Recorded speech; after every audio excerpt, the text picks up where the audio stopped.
অক্ষয় তৃতীয়ায় দীঘার মন্দিরে জগন্নাথের প্রাণ প্রতিষ্ঠা এবং দ্বারোদ্ঘাটন। বিগ্রহের সামনে মন্ত্রোচ্চারণের মধ্যে দিয়ে প্রতিষ্ঠা করা হবে যজ্ঞকুণ্ড এবং কুম্ভকুণ্ড। তারপরেই শুরু হবে জগন্নাথের বিগ্রহে প্রাণ প্রতিষ্ঠার প্রক্রিয়া। পাথরের মূর্তিতে প্রাণ প্রতিষ্ঠা করবেন ইস্কনের সন্ন্যাসীরা এবং কাঠের জগন্নাথের মূর্তিতে প্রাণ প্রতিষ্ঠা করবেন পুরীর মন্দিরের রাজেশ দৈতাপতির নেতৃত্বাধীন পুরোহিতরা। জগন্নাথের সঙ্গে রাধাকৃষ্ণের মূর্তিতেও করা হবে প্রাণ প্রতিষ্ঠা।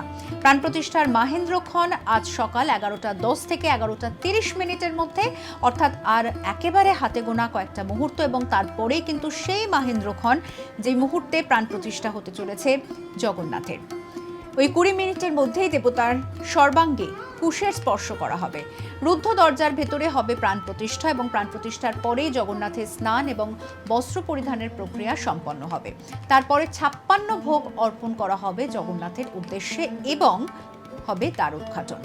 অক্ষয় তৃতীয়ার বিকেলে, অর্থাৎ আজ বিকেলে শুভ সময় বিকেল 5টা থেকে 5:10, সেই সময় মন্দিরের দ্বারোদ্ঘাটন করবেন মুখ্যমন্ত্রী মমতা বন্দ্যোপাধ্যায়। অর্থাৎ আর কিছুক্ষণের মধ্যে থেকেই আজ গোটা দিনের যে প্রক্রিয়া রয়েছে তা শুরু হয়ে যাবে।